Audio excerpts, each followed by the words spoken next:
Mayor Lightfoot, I'd like to recognize myself for 5 minutes of questions. Mayor Lightfoot, I understand that Chicago has taken a data-driven approach to its vaccination program, and I'm fascinated by this at-home vaccination strategy. Can you explain some of the lessons Chicago has learned and how it has changed its approach based on what it's learned? Well, I think one of the biggest things that we've learned is that there's not a one-size-fits-all approach, particularly when you're dealing with vulnerable communities.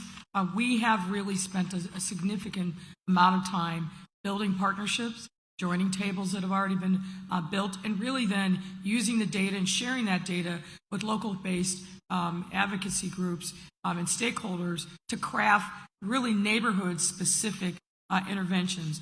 One of the ones that really came out of that discussions is our at-home program. We started that using Johnson & Johnson to go into homes of our seniors, but we've seen such embrace of it across particularly Black Chicago on the south side, where we've seen lower rates of vaccine uptake, that we've been literally going door to door with vaccine ambassadors and then signing up whole households for the at-home service. It's really been quite tremendous with us.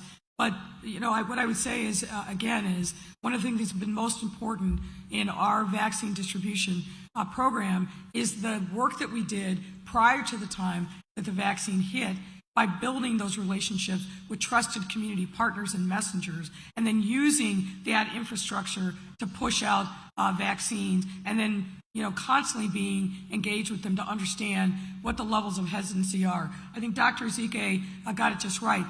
Based on polling that I've seen both nationally and surveys here locally, there's a small percentage that are anti-vax, that are never going to reach it. The vast majority of people that remain unvaccinated are still vaccine hesitant.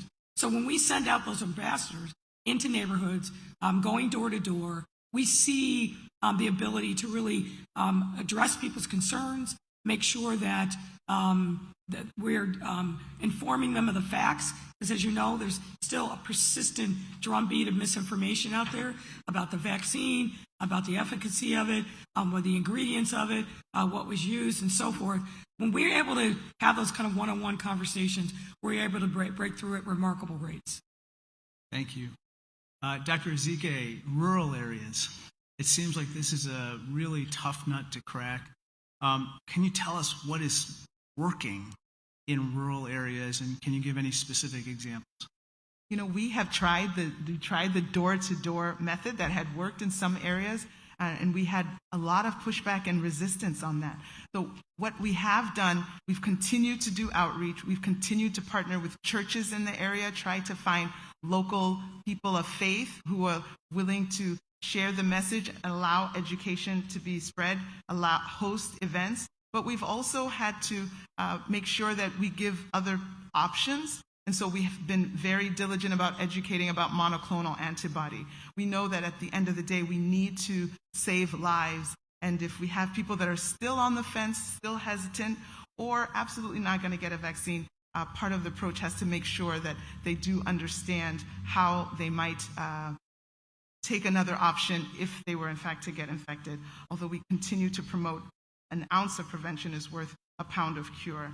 We've also tried to make sure that there is access. If I could jump in, are there any trusted organizations in the rural areas or trusted messengers that seem to be more effective than others? So we think that using physicians from the local area, people who are recognized by people in that area, we have a strong rural health department at IDPH, and working with those physicians who are in the community, helping to have the town halls where people can ask the specific questions that are maybe holding them back. And when they see a physician or a nurse practitioner, another clinician that is known to them, that's from the local community, sometimes that correct messenger is the person whose message will be received. Now, Mayor Lightfoot, what do you think? Who do you find to be, if there's like a group or a class of people who are the most trusted messengers that you've found, who are they? I think it's those local local healthcare providers first and foremost. But what we've also been able to deploy is people themselves who are vaccine hesitant, who then can tell the story to others about what it was that really got them to decide, no, the vaccine is something that I need for myself and for my family. Those are very powerful messengers. Excellent. Thank you. Now I'd like to recognize Congressman Foster.